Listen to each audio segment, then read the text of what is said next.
நம் ஆண்டவர் இயேசு கிறிஸ்துவின் நாமத்தினால் மகிழ்ச்சியும் சமாதானமும் நம் அனைவரோடும் இருப்பதாக.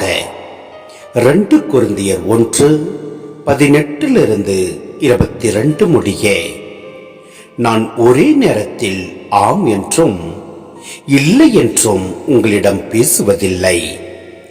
கடவுள் உண்மை உள்ளவராய் இருப்பது போல் நான் சொல்வதும் உண்மையே.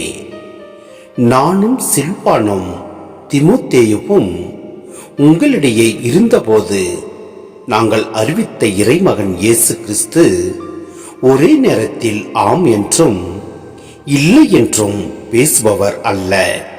மாறாக அவர் ஆம் என உண்மையையே பேசுபவர். அவர் சொல்லும் ஆம் வழியாக கடவுள் அருளும் எல்லா வாக்குறுதிகளும் நிறைவேறுகின்றன. அதனால்தான் நாம் கடவுளை போற்றி புகழும்போது அவர் வழியாக ஆமேன் என சொல்கிறோம். கடவுளே எங்களை உங்களோடு சேர்த்துள்ளார்.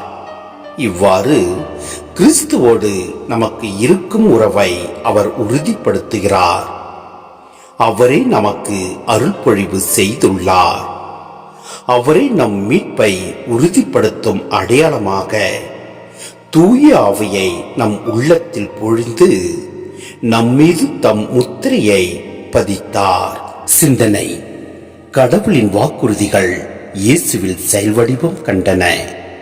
இயேசு கடவுளின் திருவுளத்தை நிறைவேற்றுவதில் கண்ணும் கருத்துமாயிருந்தார். எனவே அவர் கடவுளின் திட்டங்களுக்கு ஆம் ஆனவர். நாமும் திருமுழுக்கின் வழி கிறிஸ்துவுக்கு ஆம் என்று மொழிகிறோம். நம் வேண்டுதல்களில் நாம் ஆமேன் என்று சொல்லும்போது இதையே நாம் நினைவுக்கு கொண்டு வருகிறோம். பாவம் நாம் கிறிஸ்துவுக்கு எதிராக சொல்லும் இல்லை ஆகும். நம்மில் தூயாவின் பிரசன்னம் நாம் கடவுளுக்கு முற்றிலும் உரியவர்கள் என்பதை உறுதிப்படுத்தும். கடவுளின் முத்திரையாகும். கடவுளின் திருவுளத்தின்படி நாம் வாழ்வதற்கு இதுவே நமக்கு கொடுக்கப்பட்டுள்ள அடையாளமாகும். எனவே நம் பாவத்திலிருந்து விடுபட்டு தூயாவியை பெற்றவர்களாய் நம் ஆண்டவரோடு ஒன்றித்து வாழ்வோம். எல்லாம் வல்ல இறைவன் நம்மை நிறைவாய் ஆசீர்வதிப்பார். ஆமென்.